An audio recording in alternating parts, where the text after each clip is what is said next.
Do you remember when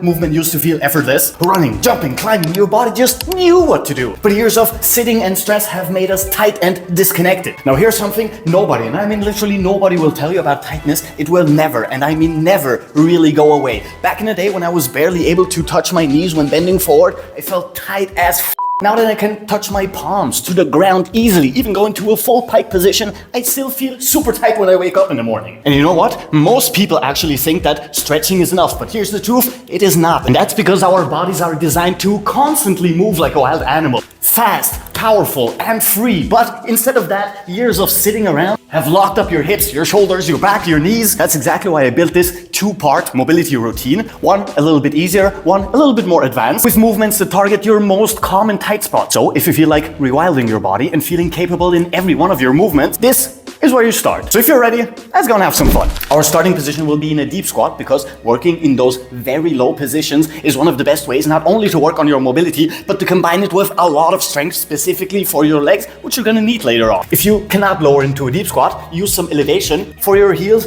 during all of those exercises until you get enough mobility as well as strength and coordination to be able to flatten your feet in a deep squat position.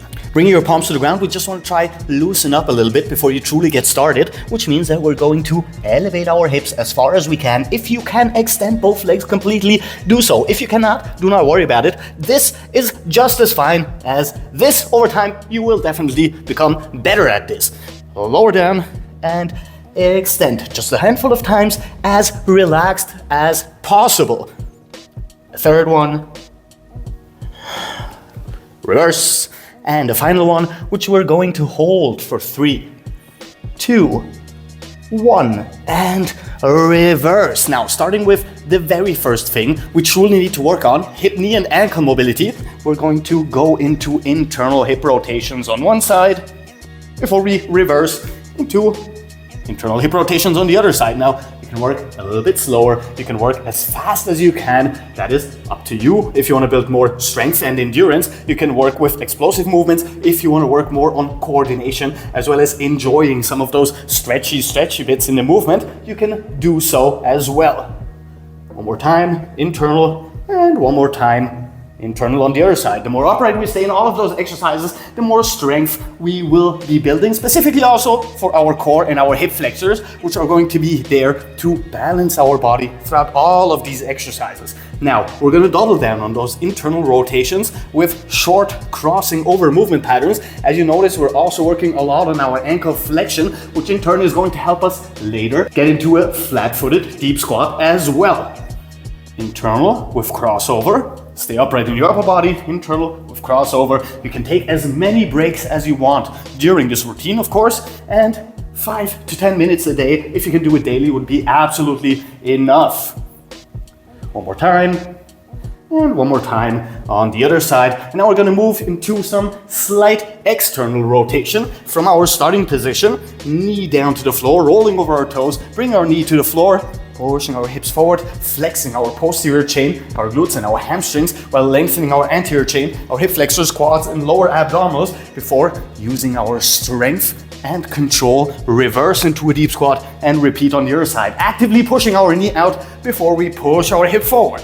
Reverse rolling over your toes and repeat on the other side. Additionally, to elevating your heels, to be able to do this a little bit easier, you can also work with your hands on the floor until you develop the necessary strength and control, as well as the endurance to do it easily without needing any help. One more time to the left and one more time to the right before we reverse and move into double external rotation, pushing our knees out as far as we can, bringing them all the way down to the floor before we push our hips forward. Now lengthening our entire anterior chain, moving from our knees all the way up to our stomach and leaning back the slightest bit, and then using strength again, or with your hands on the floor, reverse into a deep squat before you repeat once more. Push forward, hold for a second, flex your entire posterior chain as hard as you can, and reverse.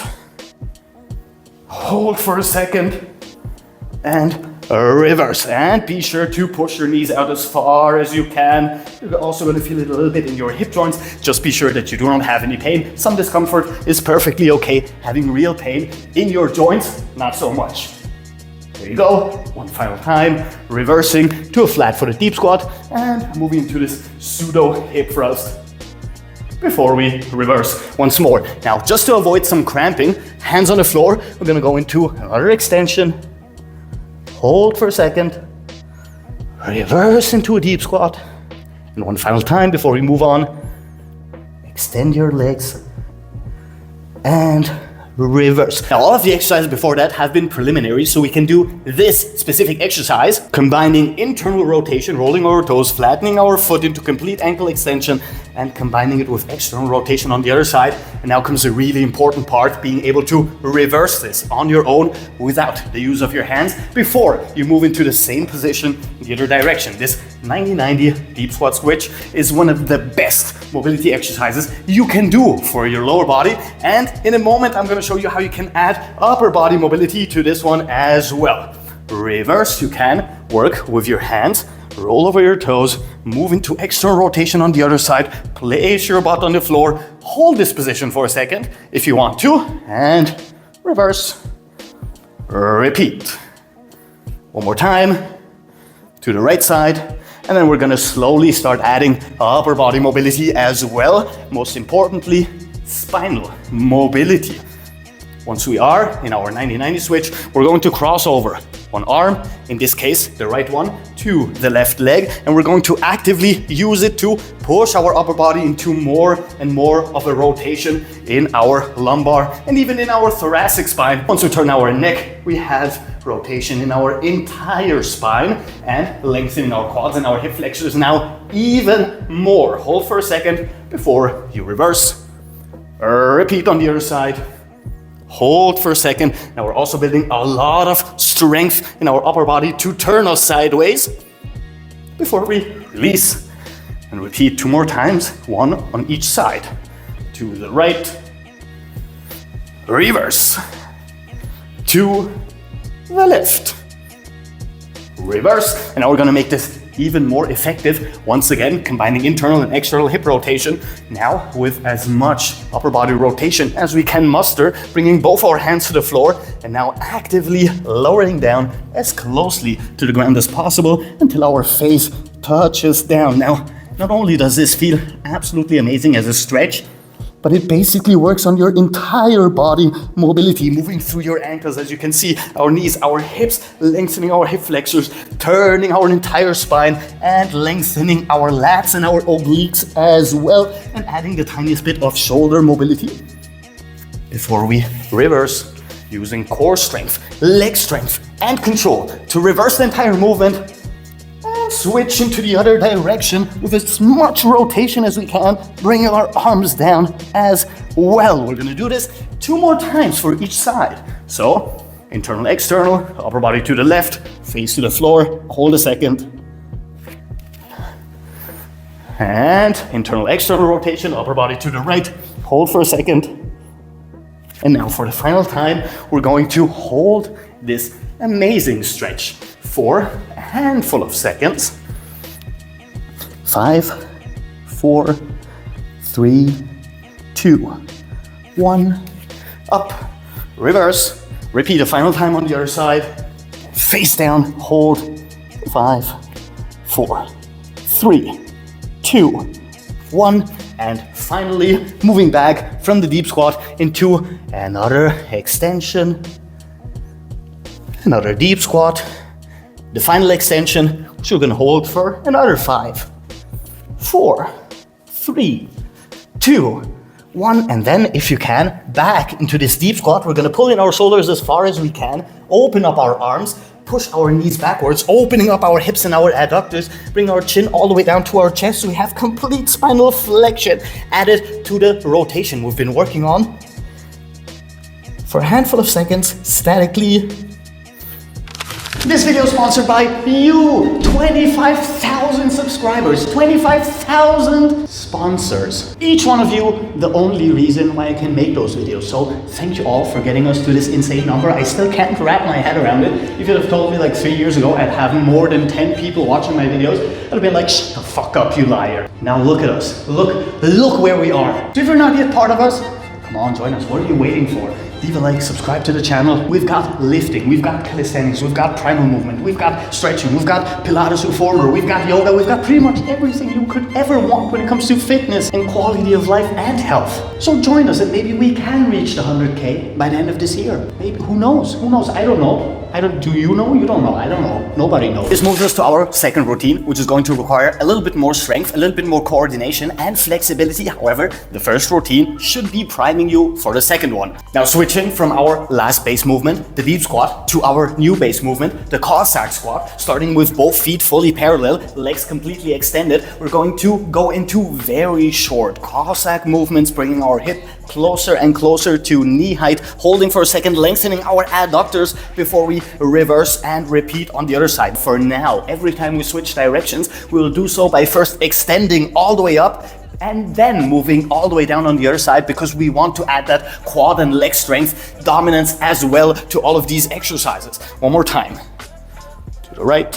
One more time to the left. Now moving the tiniest bit deeper until our knee and our hip joint are almost at same height or the tiniest bit lower, with our feet still parallel. That's very important because this is how we can make sure that we're actually hitting the inside of our thighs instead of the backside and our hamstrings.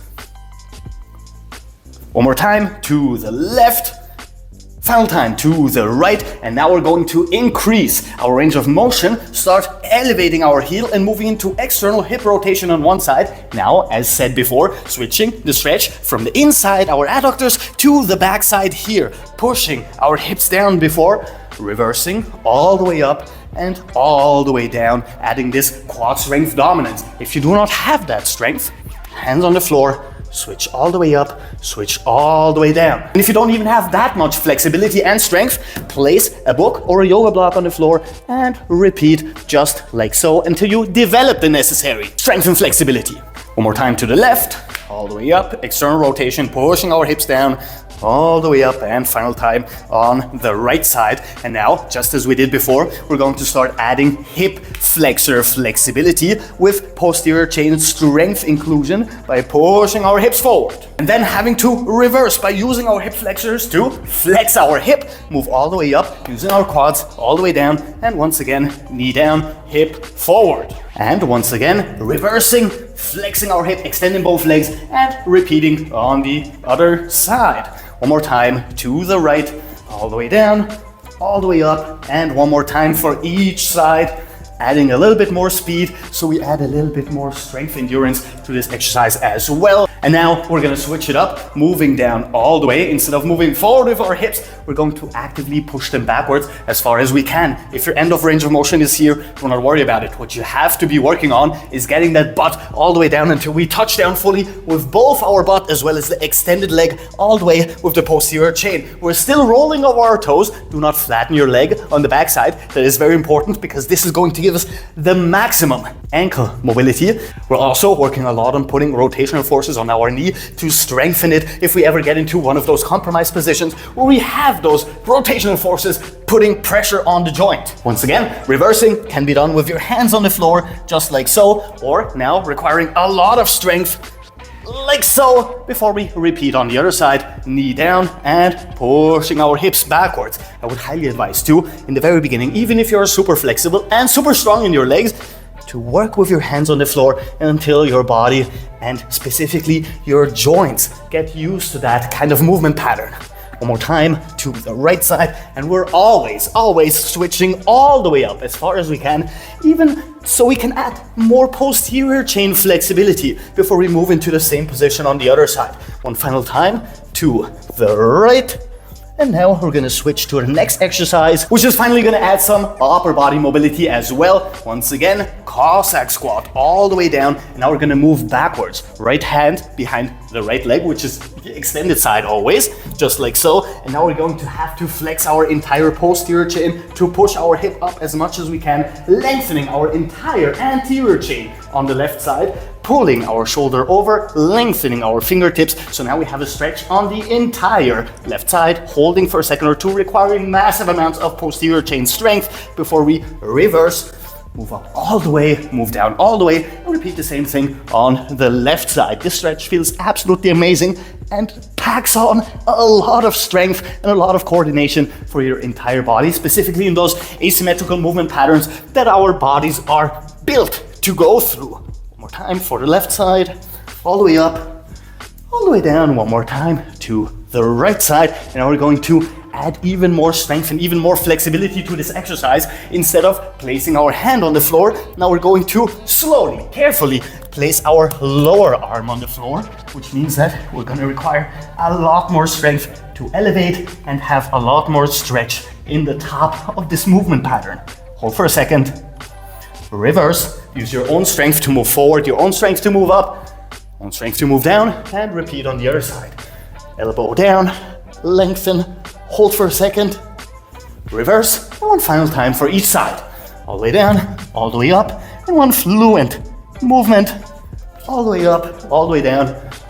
One more time, and reverse. And just as we did before, hands on the floor, we're going to hold this posterior chain stretch for another 5, 4, 3, 2, 1. Now here are some tips to make those two routines as effective as possible. Number one, those are both routines you can do pretty much every single day because they are very short, and increasing the frequency instead of the volume or intensity of those workouts will make it a lot more effective. As for the duration, 10 minutes is absolutely fine, especially if you can increase the frequency of this workout. And what's very important here is you don't have to spend the same amount of time I spent on every single one of those exercises. You can in fact just choose the ones where you feel the most benefit and do those a little bit longer, while putting the others on a bit of a backseat for now until your most problematic zones are feeling a little bit better before you put everything together again. And if you're looking to 10x the efficiency of those exercises, you can check out this video where we go through something like 30 animal movement patterns that are gonna make you stronger in all of those movements, in all of those problem zones, and help you become a true mobility master.